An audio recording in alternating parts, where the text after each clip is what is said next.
สู้ชีวิตดันสู้กับพี่น้องเอ้ยในแต่ละมื้อแต่ละวันตื่นเช้ามาตื่นตั้งแต่7 โมงเช้าจนว่าฮอดปานนี้ยังบ่ได้นอนปานนี้ตื่นแต่7 โมงเช้าแล้วก็ปลุกลูกมากินอาหารส่งอาหารเช้าแล้ว8 โมงครึ่ง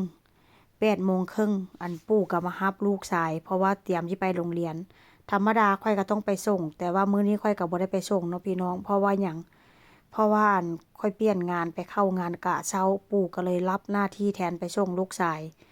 แล้วตอนนี้ก็เป็นเวลา3 ทุ่มแล้วพี่น้อง3 ทุ่มพากันเล่นของเล่นแล้วก็อาบน้ำแล้วเรียบร้อยทั้งข้อยแล้วก็ทั้งลูกชายพุ่นเบิ่งสภาพลูกชายมาสอนแม่ว่าให้เฮ็ดแบบนี้ส่วนสินอนก่อนนอนนี่นางบอกว่าให้มาจัดเรียงของอันเล่นนางนี่ก็ให้มันเรียบร้อยให้มันสะอาดงามตาให้มันงามก่อนจังสินอนว่าซั่นพี่น้องเอ้ยในแต่ละมื้อแต่ละวันทั้งเฮ็ดงานเวียกบ้านงานนอกบ้าน ทั้งลูกทั้งจักอีหยังโตอีหยังจิตปาถะแต่ละมื้อแต่ละวันพี่น้องเอ้ยในการใช้ชีวิตในแต่ละมื้อนี่ก็โซจิผ่านไปได้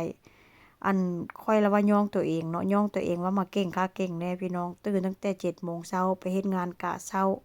หลังจากนั้นก็ไปเข้างานกะอันกะสวยต่อว่าซั่นซะเลิกมาก็บ่ค่ำดอกพี่น้องเลิกมาก็ได้เลิกมาก็4 โมงครึ่งนี่ล่ะเนาะหลังจากนั้นมาก็ พวกก็ไปรับลูกชายมาแล้วก็มาเอาของว่างให้ลูกชายกินต่อแต่ความหมายว่าในแต่ละมื้อหั้นน่ะเฮ็ด100อย่างพันอย่างสั่วสิผ่านไปได้ในแต่ละมื้อแต่ละเว้นว่าซั่นจ้ะเลิกงานมาแล้วไปรับลูกชายมาแล้วก็ต้องแบบว่ามาเบิ่งลูกชายต่อมันมีลูกก็ต้องธรรมดาแหละพี่น้องเนาะมีลูกก็ต้องแบบว่าเราก็ต้องมาเบิ่งลูกว่าซั่นจ้ะหลังจากนั้นฮอดเวลาอาบน้ำเกาลูกอาบน้ำกินข้าวเอาเข้านอน ชีวิตหมุนเวียนไปแบบนี้ไปเรื่อยๆพี่น้องชีวิตเมียฝรั่งนี่ถามว่าทุกข์บ่มันก็บ่ทุกข์จนบ่มันก็บ่จนพี่น้องถามว่ารวยบ่ก็บ่รวยเนาะพอมีอยู่มีกินว่าซั่นซะแต่ว่าข้อยนี่ก็บ่มักอยู่ละละบ่มักอยู่แบบว่าอยู่บ้านซื่อๆหั้นน่ะพี่น้องอยู่บ้านซื่อๆบ่ได้เงินเด้เฮ็ดเพจหั้นบ่ลงคลิปหั้นบ่มีคนเบิ่งมันก็บ่ได้เงินพี่น้องแต่ว่าไปเฮ็ดงานนี้ได้แน่ๆชัวร์ๆตื่นเช้ามานี่ออกไป4-5ชั่วโมงนี่ได้แล้วเห็นเงินแล้วพี่น้องแต่ละเดือนก็มีเงินเข้าว่าซั่นซะมันเมื่อยอยู่แต่ว่ามันก็มีความสุขในการที่แบบว่าเราได้ไปเฮ็ดเราได้ไปออกพบปะสร้างสรรค์ผู้คนได้เว้าหั้นเว้านี่ได้ไปพบปะผู้คนแล้วก็ภาษามันก็เริ่มพัฒนาเนาะอันหนึ่งอันสองมาก็ดีกว่าอยู่บ้านพี่น้องเป็นอยู่บ้านก็สิเป็นโรคประสาทอยู่บ้านบ่เฮ็ดหยังตื่นเช้ามาเก็บบ้านเก็บช่องอันละก็เฮ็ดกับข้าวกิน กินแล้วนั่งนอนแล้วบ่เฮ็ดหยังแล้วเก็บแต่บ้านอยู่หั่นพี่น้องไปหาเฮ็ดการเฮ็ดงานดีก่อนเฮ็ดงานอยู่บ้านก็เมื่อก่อนเนาะก็บ่ได้เฮ็ดงานว่าซั่นซะเมื่อก่อนทั้งเรียนเด้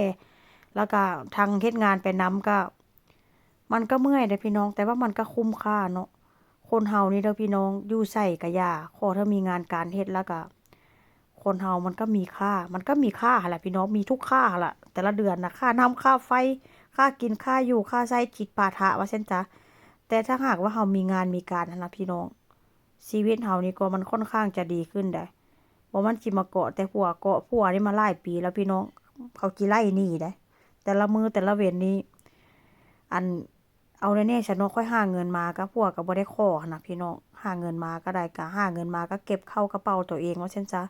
ผัวก็บ่ได้มาขอว่าจ่ายค่าน้ำค่าไฟค่าหั้นค่านี่ ค่ากินค่าอยู่โรงเรียนลูกเจ้าก็ต้องมาเสียค่อยๆแต่ว่าค่อยนี่บ่ได้เสียได้พี่น้องบ่ได้เสียว่าซั่นซะไม่หยังก็ผัวหมดแต่ว่าค่อยก็มีน้ำใจเด้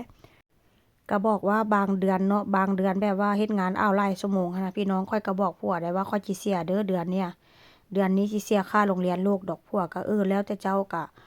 อันคำว่าน้ำใจเนาะพี่น้องสิเอาแต่เปรียบเขาหลายมันก็เป็นไปบ่ได้ผัวเมียกันมันอยู่นำกันมันก็ถ้อยทีถ้อยอาศัยกันว่าซั่นซะ